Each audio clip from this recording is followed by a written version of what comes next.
સાબરકાંઠાના વડાલીના ભંડવાલ ગામે દીપડો દેખાયો।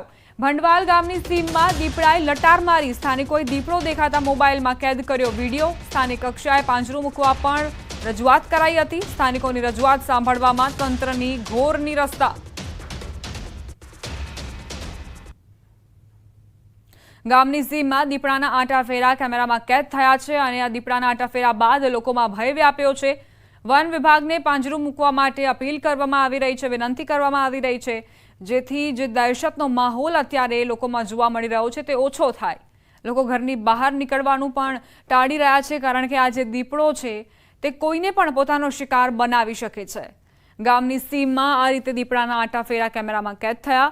લોકોએ મોબાઈલમાં આ વિડીયો કેદ કર્યો અને સાથે જ વન વિભાગને પણ પુરાવો આપ્યો કે આ રીતે ગામની સીમમાં દીપડો આંટાફેરા મારી રહ્યો છે, જેથી ઝડપથી તેને પકડવામાં આવે, તેને પાંજરે પૂરવામાં આવે।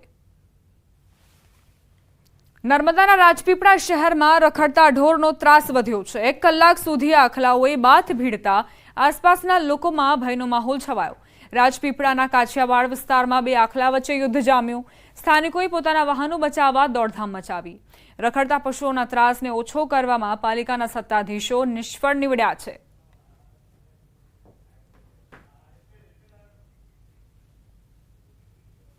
ખેડાના લિંબાસીમાં પોલીસ પર ગાડી ચડાવી હત્યાનો પ્રયાસ કરનાર મુખ્ય આરોપી મફો ભરવાડ ઝડપાયો છે। પોલીસે મફા ભરવાડની અટકાયત કરી વધુ તપાસ હાથ ધરી છે। મફા ભરવાડે 3 દિવસ પહેલા પોલીસ પર ગાડી ચડાવી ફરાર થઈ ગયો હતો। સમગ્ર મામલે લિંબાસી પોલીસ સ્ટેશનમાં 2 અલગ-અલગ ગુના દાખલ કરવામાં આવ્યા હતા। પોલીસની ટીમ દ્વારા મફા ભરવાડની શોધખોળ કરવામાં આવી હતી, જેમાં મફા ભરવાડ ઝડપાયો છે।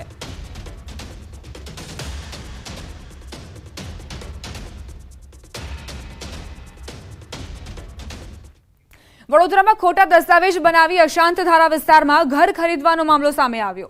સમગ્ર મામલે સ્થાનિકોએ કલેક્ટરને ફરિયાદ કરી હતી। રાવપુરા પોલીસે હાલ ઇલિયાસ, સમીર અને શકીલ નામના 3 આરોપીઓની ધરપકડ કરી છે। 3 પૈકી એક આરોપી દેશ છોડી ફરાર થવાની ફિરાકમાં હતો। લુકઆઉટ નોટિસ દ્વારા પોલીસે મુંબઈથી એક આરોપીની ધરપકડ કરી। કોર્ટ દ્વારા પણ ઘરના દસ્તાવેજો ખોટા ઠેરવવામાં આવ્યા હતા।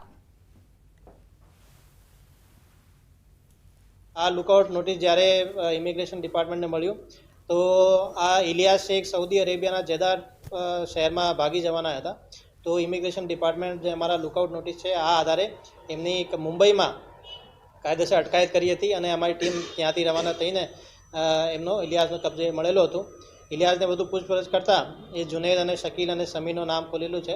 આ અંગે અમે વધુ પુરાવા ભેગા કરતા અત્યારે શકીલ, જુનેદની અટકાયત કરવામાં આવેલી છે અને સમીરની શોધખોળ ચાલુ છે।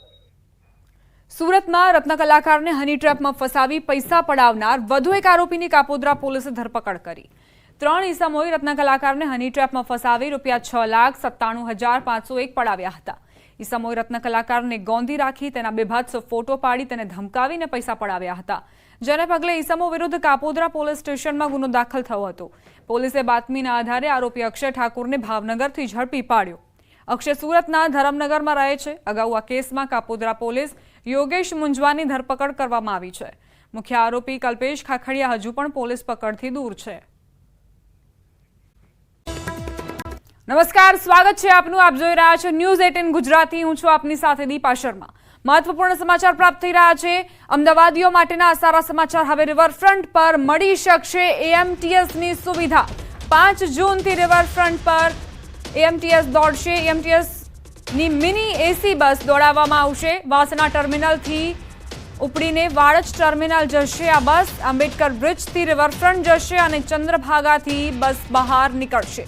કુલ 10 કિલોમીટરનો રૂટ રહેશે રિવરફ્રન્ટ પર। વાહન લઈને નહીં આવનાર મુલાકાતીઓને બસ ઉપલબ્ધ થતા હવે ચાલવું નહીં પડે। અત્યાર સુધી જે લોકો પરેશાન થતા હતા અને ચાલીને બહાર જવું પડતું હતું તેમની માટે આ સુવિધા।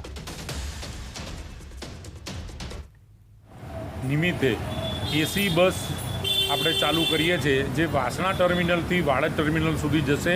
એ ટર્મિનલના અંદર 8 કિલોમીટરનો રૂટ એ રિવરફ્રન્ટના અંદરથી ચાલશે। એટલે રિવરફ્રન્ટના અંદર આવતા મુખ્ય જે આપણા સ્ટોપ છે, જે ઇવેન્ટના જેટલા સ્થળ છે, ફ્લાવર શોવાળો જે શો, એ બધાને કવર કરતાં જશે। બસ સ્ટોપ ત્યાં મૂકવામાં છે, તો જે લોકોને આશ્રમ રોડ ઉપરથી ત્યાં ચાલતા જવું હોય છે એ જવું ના પડે અને સારામાં સારો લાભ લોકો લઈ શકે રિવરફ્રન્ટનો। મહત્વપૂર્ણ સમાચાર વડોદરાથી યમદૂતને આમંત્રણ આપતો વિડીયો સામે આવ્યો છે. શ્રમિકોથી ભરેલા ટેમ્પાનો વિડીયો વાયરલ થયો. વડોદરા નજીક હાઈવે પરનો આ વિડીયો જે વાયરલ થઈ રહ્યો છે, ક્ષમતા કરતાં વધુ શ્રમિકો બેસાડી પૂરપાટ ઝડપે ટેમ્પો દોડાવવામાં આવ્યો. થોડા દિવસ પહેલા જ કોટંબી પાસે અકસ્માતની ઘટના બની હતી. બોલેરો પિકઅપ વાનના અકસ્માતમાં 4 શ્રમજીવીઓએ જીવ ગુમાવ્યો હતો. વધુ નાણાં કમાવવાની લાયમાં લોકોની જિંદગી સાથે અહીં વાહન ચાલકો ચેડા કરતા હોય છે. ટેમ્પો ચાલક કાયદો નહીં, ભાન ભૂલ્યો છે. જો અકસ્માત સર્જાશે તો આખરે કોણ જવાબદાર? આ મોતની સવારી માટે કોને જવાબદાર ગણવા?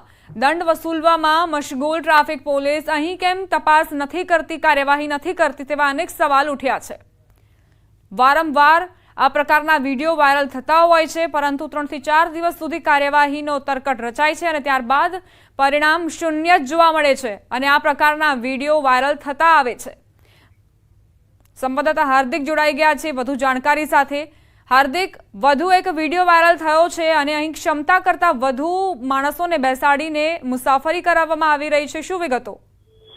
બિલકુલથી જો તમે અગાઉની આ જે કોટંબીની ઘટના યાદ કરાવી, ઘટના ફરીથી યાદ કરાવી જરૂર છે, કારણ કે થોડા દિવસ અગાઉ જ્યારે કોટંબી પાસે અકસ્માત થયો હતો તેમાં 4 શ્રમિકોના જીવ ગયા હતા અને હજુ એ શ્રમિકોના જે જગ્યા પર જીવ ગયા હતા ત્યાંથી લોહીના ડાઘા ભૂસાયા નથી. એ પહેલા જ ત્યાંનો નજીકનો જ એક બીજો મોતની સવારીનો વિડીયો છે એ આપણી સામે છે. જોઈ શકાય છે કે સામાન ભરવાનો જે ટેમ્પો છે એમાં સામાનની જેમ જ શ્રમિકોને ભરવામાં આવ્યા છે.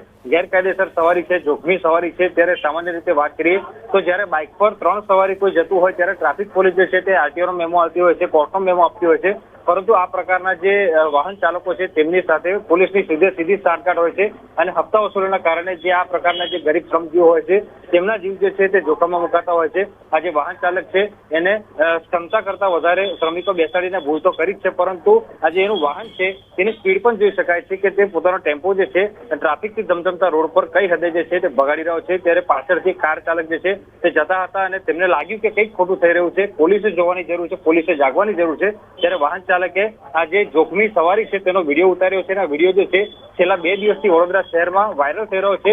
આ વિડીયો જે છે તે મીડિયા સુધી પહોંચી ગયો છે, પરંતુ હજુ સુધી વડોદરા શહેર પોલીસ છે તેમની પાસે નથી પહોંચી. એટલે ચોક્કસથી પોલીસની જે કામગીરી છે તેની સામે સવાલો ઉઠી રહ્યા છે.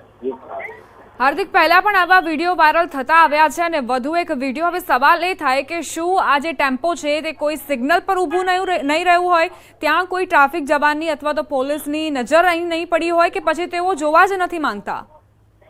બિલકુલ, જો આ ટેમ્પોની વાત કરીએ તો શ્રમિકો જ્યારે ભર્યા છે એટલે સ્વાભાવિક વાત છે કે વડોદરા શહેરમાંથી જ મોટી માત્રામાં શ્રમિકો જે છે આ ટેમ્પામાં ભરવામાં આવ્યા છે.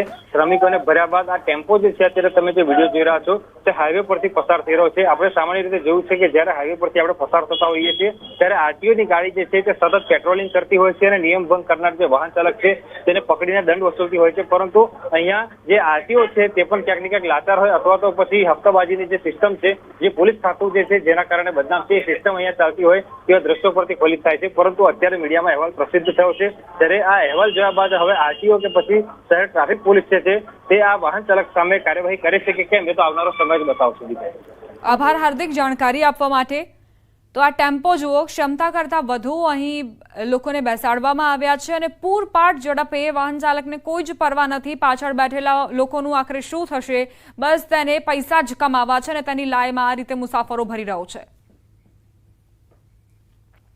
સમાચારોમાં આગળ વધીએ. ભરૂચના કસક નજીક ઈંટો ભરેલી ટ્રક કાંસમાં ખાબકી. ટ્રક કાંસમાં ખાબકતા કસક મક્તમપુર માર્ગ પર ટ્રાફિક જામ સર્જાયો. અધવચ્ચે ટ્રક ખાબકવાની ઘટનાને પગલે વાહન ચાલકો ત્રાહિમામ પોકારી ઉઠ્યા છે. ગીર સોમનાથ જામવાડા નજીક જમજીર ધોધમાં સેલ્ફી લેતા